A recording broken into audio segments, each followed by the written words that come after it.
What if the creature you choose today is not a choice at all, but a recognition, a whisper from the part of your soul that has been waiting in the shadows, patient and unseen, for you to finally turn around and meet its gaze? Carl Jung believed that our unconscious mind speaks to us in symbols, in myths, in the ancient stories we tell ourselves when we think no one is listening. And right now, in this moment, your spirit guide is about to reveal itself through a single choice. But here is what you must understand before we begin. This is not entertainment. This is not a game. By the end of this video, you will discover the one truth about yourself that has been blocking your path, the invisible force that has shaped every relationship, every failure, every moment of doubt you have ever experienced. And once you see it, you cannot unsee it. So take a breath.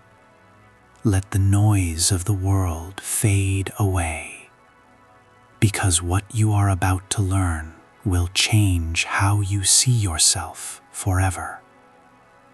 Before you, 5 mythical creatures stand in the mist of a forgotten realm. Each one pulses with ancient energy. Each one holds a key to your deepest nature. You will feel drawn to one. That pull is not random. It is the call of your spirit guide, the archetype that has been walking beside you since before you had words for your pain, your joy, your longing. Jung called this the collective unconscious, a vast ocean of shared human experience, where dragons still breathe fire and phoenixes still rise from ash. These are not fantasies, they are mirrors, and the creature you choose will reflect back the part of you that you have been too afraid or too blind to acknowledge. But why this test? Why now? The answer lies in the part of your soul you have been afraid to look at. Jung spent his life mapping the hidden territories of the human psyche, and what he found terrified and liberated him in equal measure. He discovered that we are not one self, but many.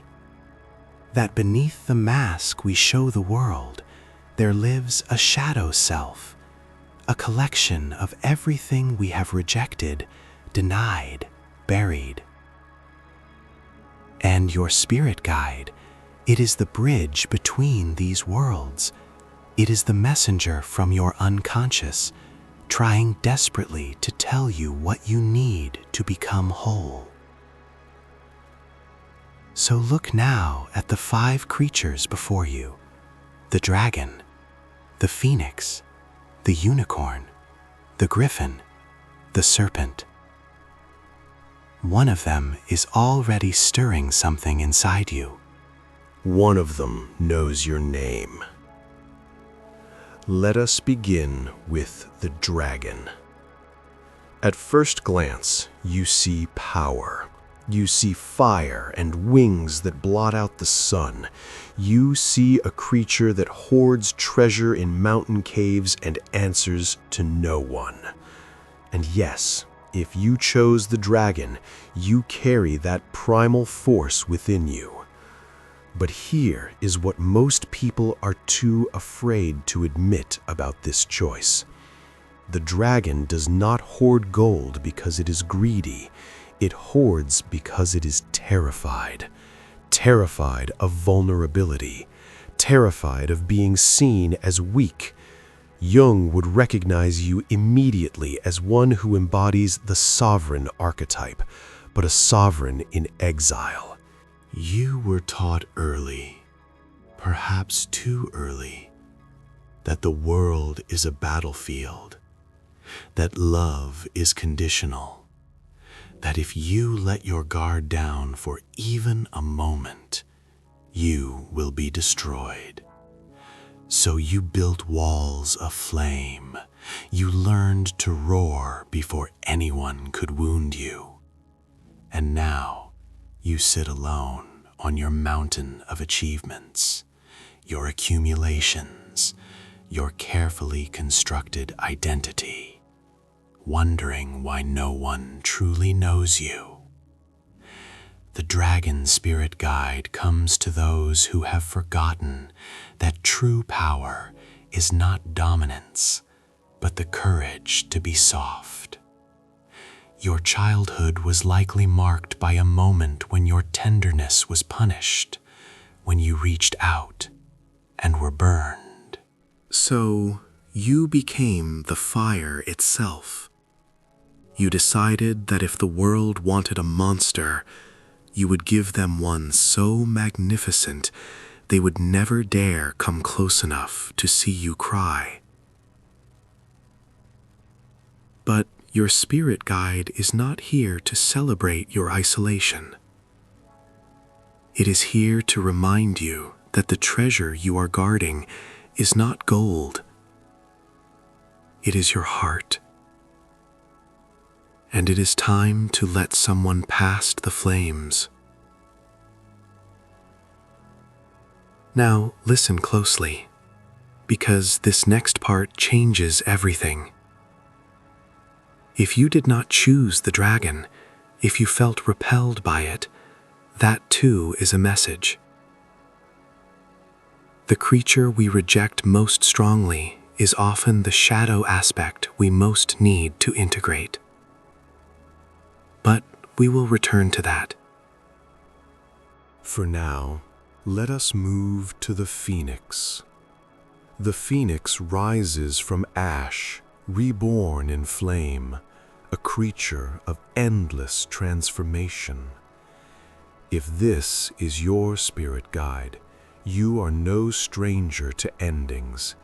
You have died 1,000 small deaths.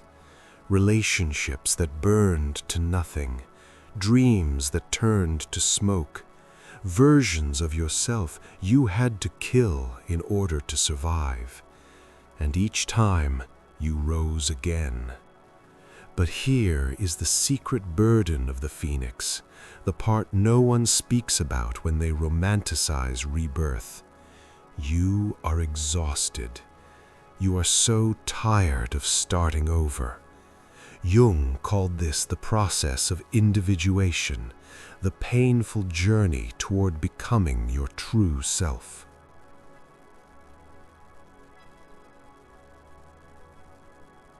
And you, Phoenix chosen, you are caught in an endless cycle of it.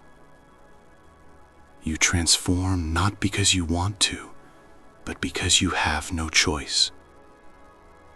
Because staying still feels like dying.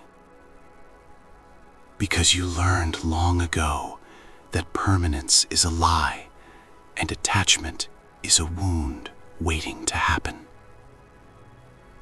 Your archetype is the wanderer, the eternal traveler who can never quite find home, because home was taken from you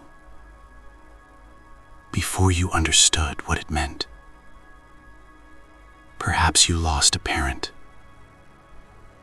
physically or emotionally. Perhaps you moved too many times as a child. Perhaps you were the one who always had to adapt, to change, to become whatever the room needed you to be.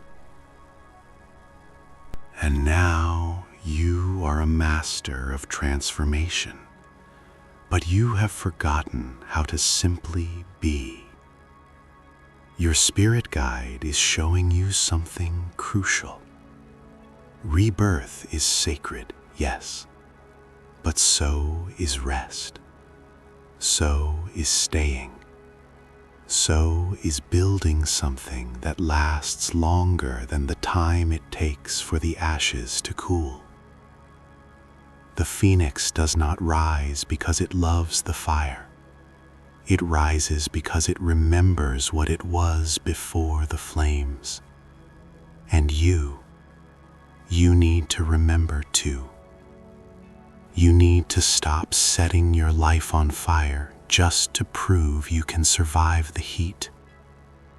The next sign is even more telling of your future. Stay with me.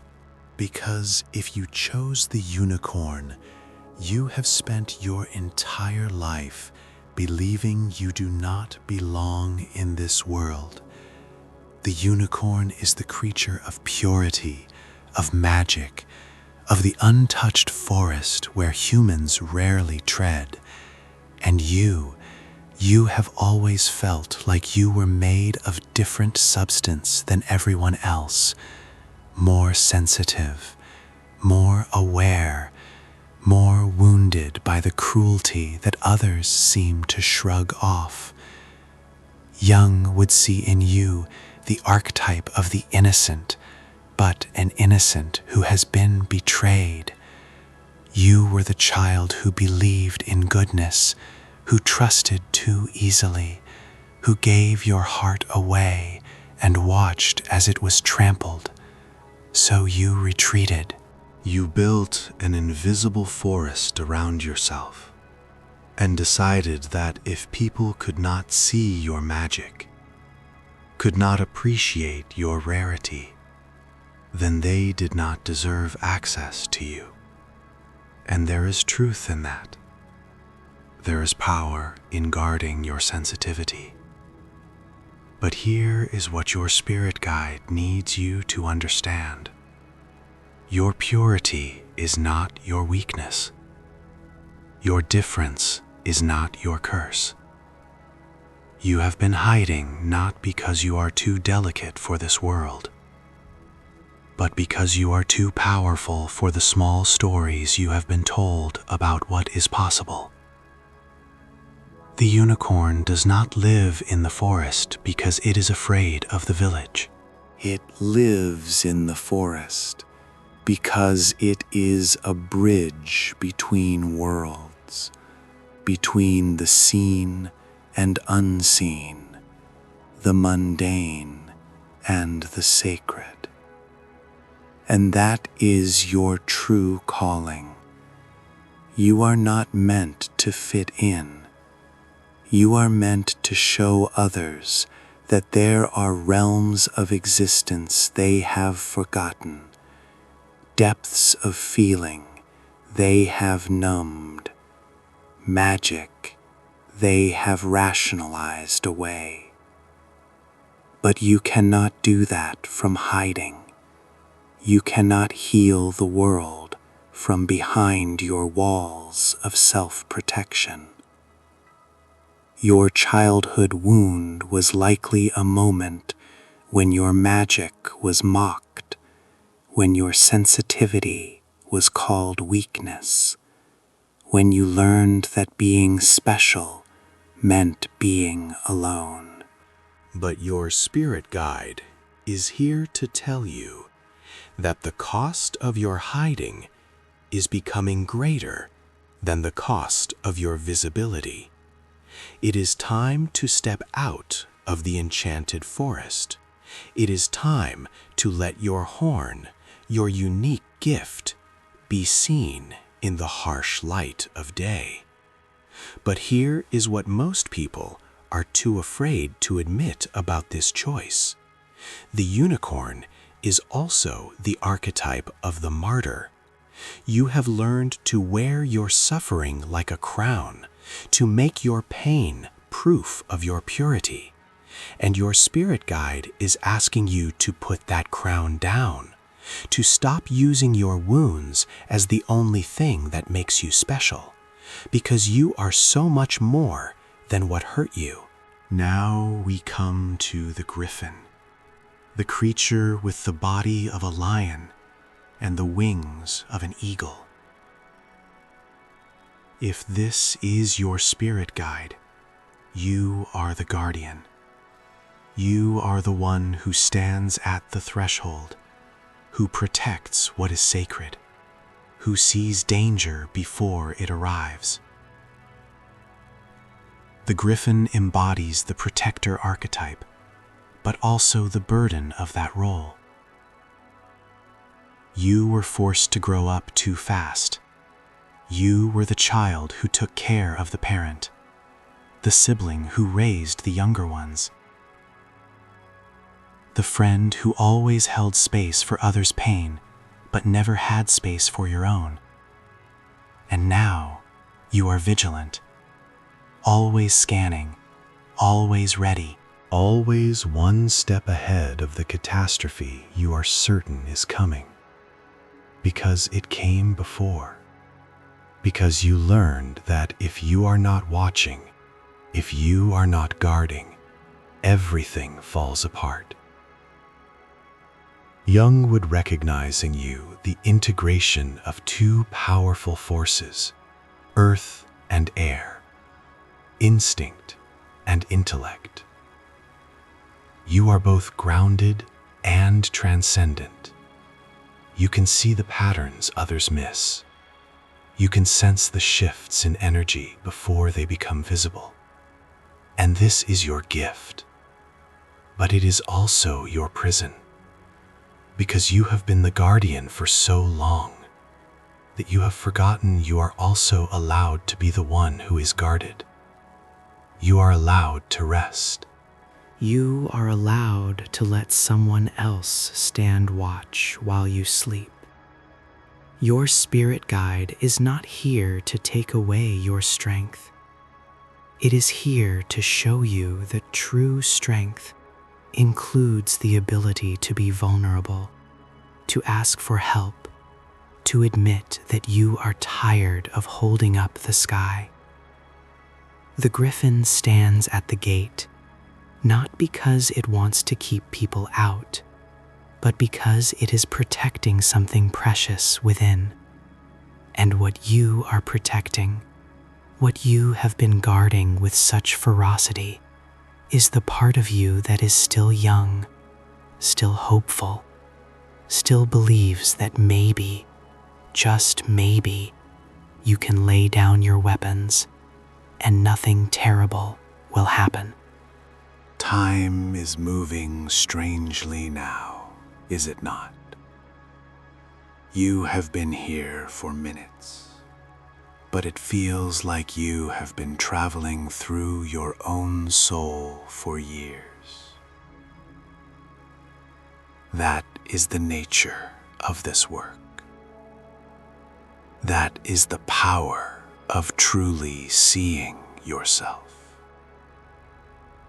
And we are not done yet, because there is one more creature waiting for you. The serpent, the creature that sheds its skin, the symbol that has wound its way through every mythology, every religion, every forbidden story humanity has ever told. If you chose the serpent, you have been misunderstood your entire life. You have been called manipulative when you were simply strategic. You have been called cold when you were simply protecting yourself. You have been feared when all you wanted was to be free. The serpent is Jung's shadow made flesh. It is everything society tells us we should not be.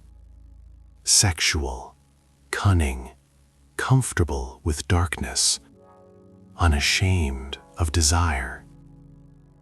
And you carry that shadow with a kind of weary grace, because you learned early that if people were going to fear you anyway, you might as well be powerful.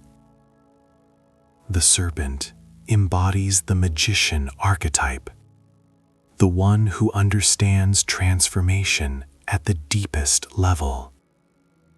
You do not rise from ashes like the phoenix. You do not need to die to be reborn. You simply shed what no longer serves you and move forward, glistening and new.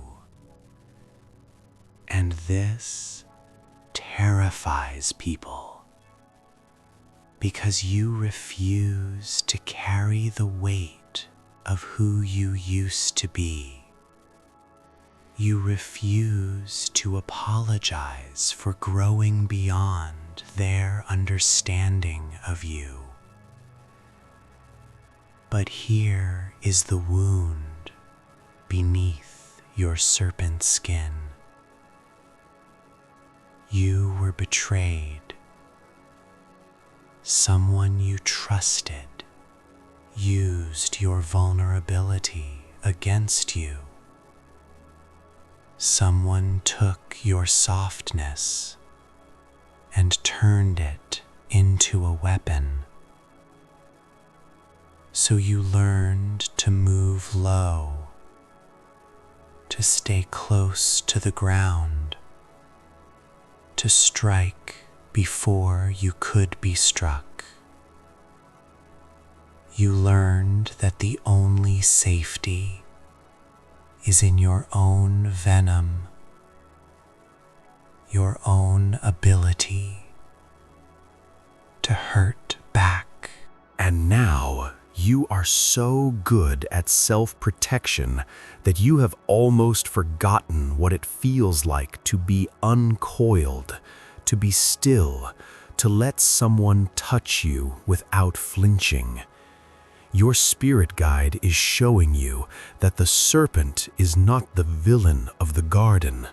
The serpent is the voice that whispers, "There is knowledge beyond innocence, power beyond obedience, freedom beyond the walls they built to keep you small." But transformation without connection is just loneliness wearing a different skin. And you are lonely. You are so lonely in your power. Your spirit guide is asking you to consider that maybe, just maybe, shedding your skin could mean shedding your armor too. That becoming new could mean becoming soft again. And now, let us pull back and see the larger pattern. Let us see how all 5 of these creatures are speaking to the same human truth. You chose the one you did because your unconscious recognized the lesson you are ready to learn, the wound you are finally ready to heal. The dragon must learn that strength includes tenderness. The phoenix must learn that transformation is not the same as peace.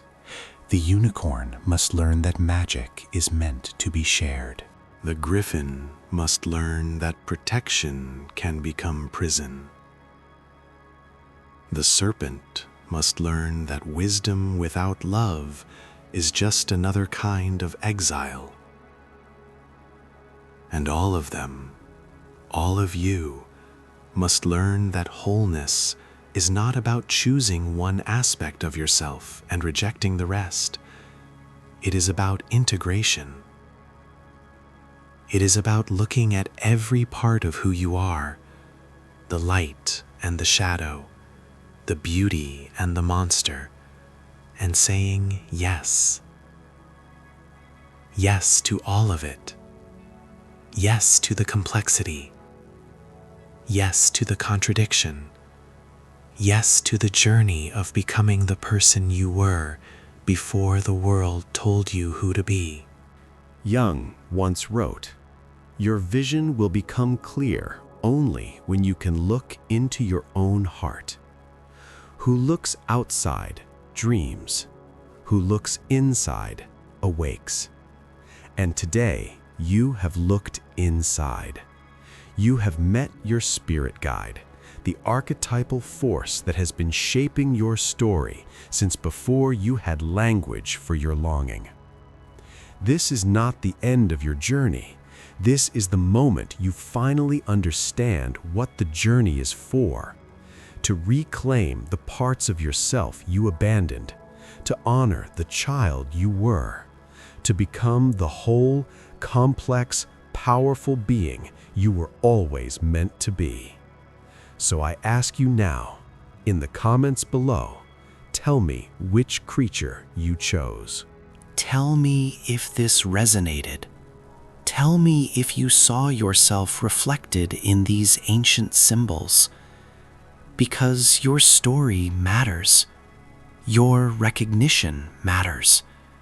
And somewhere, someone else is reading your words and realizing they are not alone in their particular kind of magic, their particular kind of wound, their particular kind of becoming. This is how we heal, not alone in the shadows, but together in the light of our shared humanity. Thank you for being here. Thank you for having the courage to look. Your spirit guide is smiling. It has been waiting for you.